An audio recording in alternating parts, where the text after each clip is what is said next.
Aujourd'hui, on va traiter un thème extrêmement important, à savoir les immobilisations.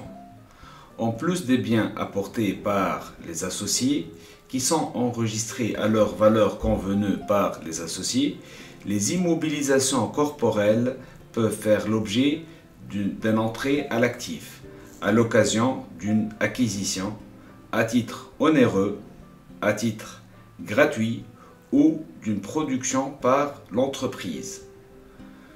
Pour les biens acquis à titre onéreux, en effet, le coût d'acquisition d'une immobilisation ou la valeur d'origine comprend tous les frais nécessaires pour mettre le bien au lieu et en l'état où il se trouve, c'est-à-dire l'immobilisation en état de marche, au lieu d'utilisation prévue. Sont donc inclus dans le coût d'acquisition le prix d'achat hors taxes et net des réductions, auxquels on ajoute les droits et taxes non déductibles supportés à l'occasion du bien, tels que les droits de douane, les droits d'enregistrement. Ainsi, il s'avère nécessaire de mentionner que la TVA déductible ne fait pas partie du coût d'acquisition. D'autre part, il faut ajouter les charges directes, c'est-à-dire les coûts directement rattachés à l'immobilisation, tels que les commissions, les frais d'acte, les honoraires des architectes et ingénieurs, les frais de démolition, les frais de préparation du site, les frais de livraison, les frais de manutention et les frais d'installation. Prenons un exemple. Une machine a été acquise à crédit un an auparavant, au prix de 100 000 dinars, dont 9 297 dinars d'intérêt. On nous demande de passer les écritures d'acquisition de cette immobilisation après avoir déterminé le coût d'acquisition. Comme vous constatez, les charges d'intérêt sont portées au débit du compte charges d'intérêt, car elles ne sont pas utiles pour la mise en état de marche.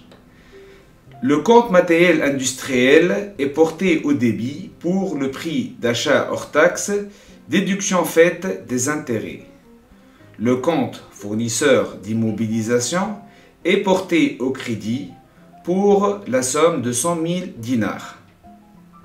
D'autre part, il s'avère nécessaire de mentionner que les frais non nécessaires pour la mise en état de marche de l'immobilisation sont à exclure. On peut citer comme exemple la TVA déductible qui constitue une créance envers l'État, les frais d'installation et les frais du transport au départ du premier lieu d'installation, tout type de pénalité résultant généralement d'une négligence de l'entreprise, les frais financiers, ainsi le bien doit être évalué à sa valeur au comptant, les escomptes financiers à comptabiliser dans le compte 755 escomptes obtenus. Passons maintenant aux biens acquis au titre gratuit. Ces biens sont comptabilisés à leur valeur vénale au jour du transfert de propriété. En effet, la valeur vénale correspond au prix qu'accepterait de payer un acquéreur éventuel du bien dans l'état et le lieu où se trouve le bien.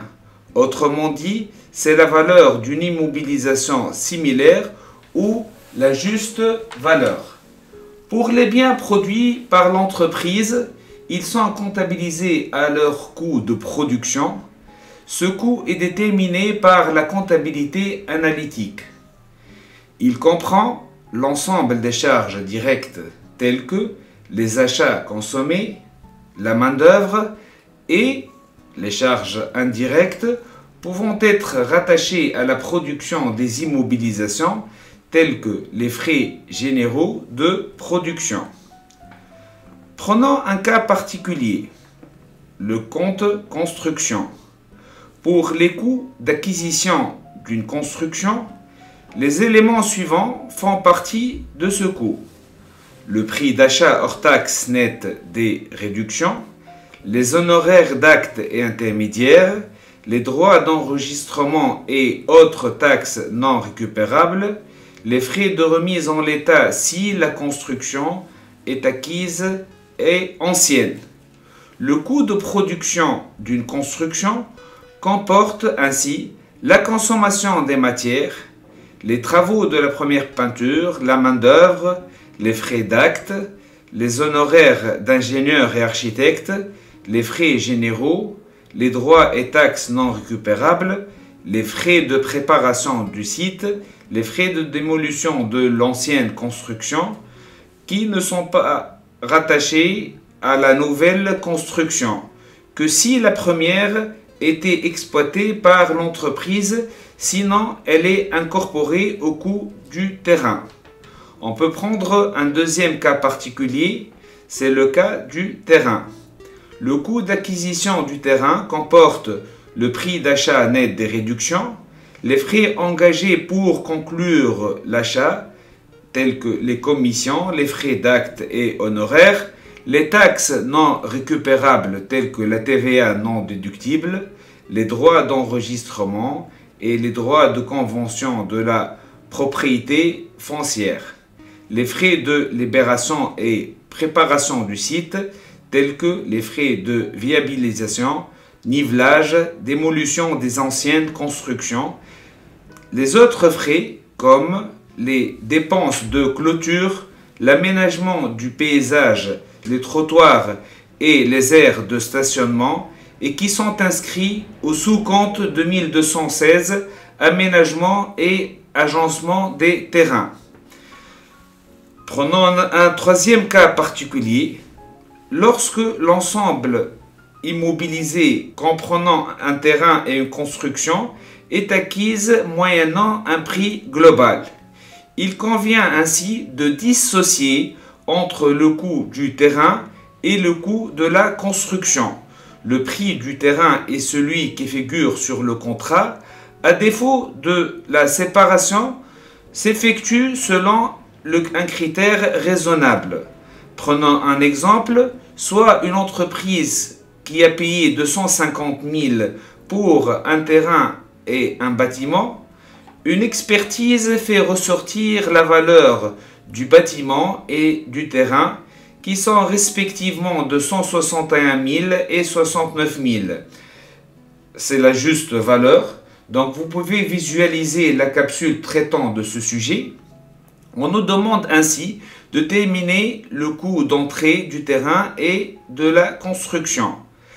La valeur d'expertise globale s'élève à 161 000 plus 69 000, à savoir 230 000.